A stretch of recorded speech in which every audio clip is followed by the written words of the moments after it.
আপনাকেই বলছি, আপনি এড়িয়ে যাবেন না। আমরা জানি আপনি সম্মানিত ইমাম খতিব। মিডল ইস্ট ফিরত কিছু অপরিপক্ক আলেম অথবা শুধু হাফেজ কোরআন অথবা কোনো জেনারেল ভাই আপনার সাথে তর্ক জড়িয়ে দিচ্ছেন। বাংলাদেশের আলেমদের কোনো এলেম নেই, তাদের আমল সহি হাদিসের আলোকে হচ্ছে না, নামাজে রুকুর আগে এবং পরে হাত তোলে না, আমিন জুড়ে বলে না, বুকে হাত বাঁধে না। আপনি এই সকল কথা শুনে বিব্রত হন। আপনার ভিতর অসীম সাহস আছে ইমানি চেতনা। আপনি দাঁত ভাঙ্গা জবাব দিতে চান, কিন্তু আপনার কাছে ডকুমেন্টের কোনো দলিল নেই। আপনি চান তাকে বুঝিয়ে বলবার, কিন্তু আপনার কাছে তেমন কোনো তথ্য নেই। আপনি জেনারেল শিক্ষিত অফিসার, আপনার কলিগ বাংলা বুখারী পড়েন।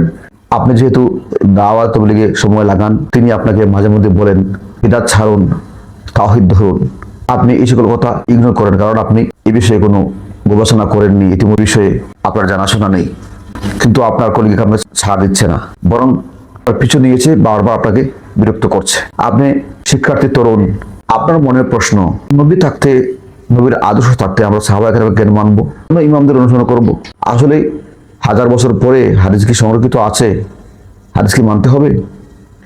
এইরকম দ্বিধাদ্বন্দ্ব যাদের মধ্যে আছে, তাদের জন্য আমাদের এই তাহসিনুল হাদিস, এখানে আমরা একবারে সুস্পষ্ট দেখিয়েছি।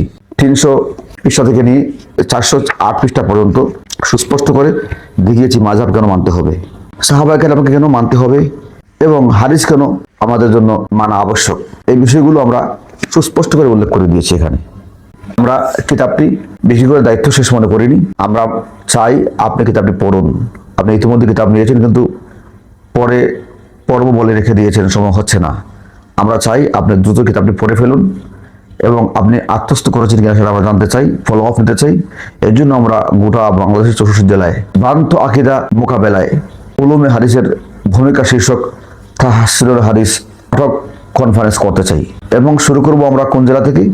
যে জেলায় আমাদের পাঠক বেশি, যারা ইতিমধ্যে কিতাবটি ক্রয় করেছেন, পড়েছেন, তারা যেভাবে বিষয়ে কথা বলতে পারবেন, অন্যরা বলতে পারবে না। এবং আমরা করব ঈদের জন্য যখন ক্লাস বন্ধ হবে অথবা ঈদের পরে আপনাদের পরামর্শক্রমে, এবং মাত্র সকাল 10টা থেকে নিয়ে 1টা পর্যন্ত আমরা এক জেলা দিয়ে শুরু করব, এবং এই কাজ চলতে থাকবে আমাদের পরবর্তী প্রজন্ম পর্যন্ত, যাতে তারা তাদের আকীদা সংরক্ষণ করতে পারে, আকীদা সমুন্নত রাখতে পারেন, ভ্রান্ত মতবাদ থেকে নিজেকে রক্ষা করতে পারেন। প্রথম 164 পৃষ্ঠা তো ছাত্র ভাইদের জন্য, যারা নুখবাতুল ফিকারে উল্লেখিত 75 প্রকার হাদিসের ব্যাখ্যা জানেন না।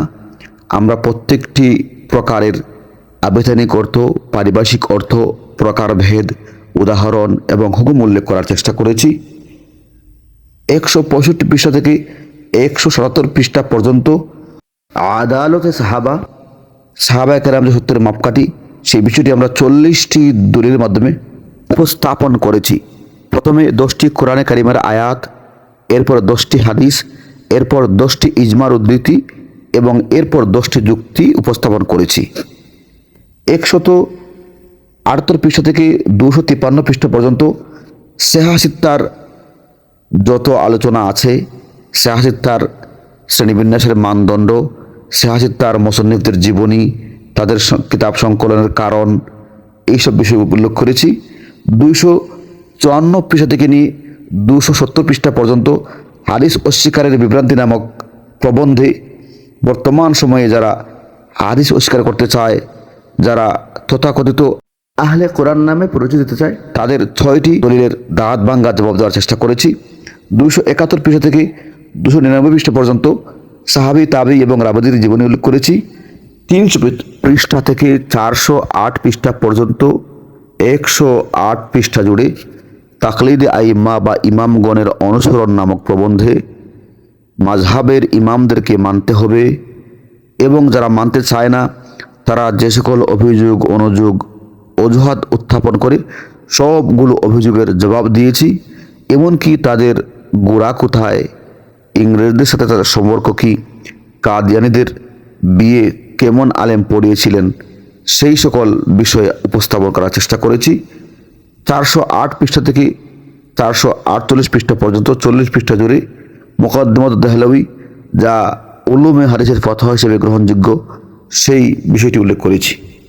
ইতিমধ্যে গোটা বাংলাদেশের 64 জেলায় আমরা 5 শতাধিক কিতাব পৌঁছে দিয়েছি। আপনারা কিতাব সংগ্রহ করেছেন। আপনাদের কাছে কিতাব বিক্রি করে আমরা আমাদের দায়িত্ব শেষ মনে করছি না। আমরা চাই কিতাবটি আপনি পড়ুন, আত্মস্থ করুন, প্রতিপক্ষকে নীরব করে দেওয়ার জন্য আপনি প্রশিক্ষণ গ্রহণ করুন।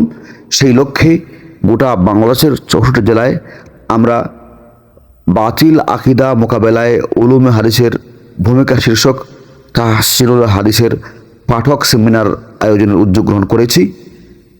এই আয়োজনে আপনি হবেন প্রধান আলোচক, কারণ কিতাবটি আপনি পড়েছেন। কখন হবে? ঈদের বন্ধে, হতে পারে ঈদের আগে অথবা পরে। এবং কোন জেলায় আগে হবে? যে জেলায় আমাদের এই কিতাবের সংগ্রহকারী আছেন বেশি এবং পাঠক বেশি, সেখান থেকে শুরু হবে এবং পর্যায়ক্রমে প্রত্যেক জেলায় হবে। আমরা একসময় থাকবো না, কিন্তু আমাদের পরবর্তী প্রজন্ম থাকবে এবং তারা তাদের আকীদা সংরক্ষণের জন্য, সমুন্নতকরণের জন্য, ভ্রান্ত মতবাদ থেকে নিজেকে রক্ষা করার জন্য তারা অনুপ্রাণিত হবে আমাদের এই আয়োজন থেকে। এজন্য আপনাকে আহ্বান করছি, প্রস্তুত থাকুন মানসিকভাবে। যখন আপনার জেলায় আমাদের আগমন হবে, আপনাকে যেন সাথে পাই। আসসালামু আলাইকুম ওয়া রাহমাতুল্লাহি ওয়া বারাকাতুহু।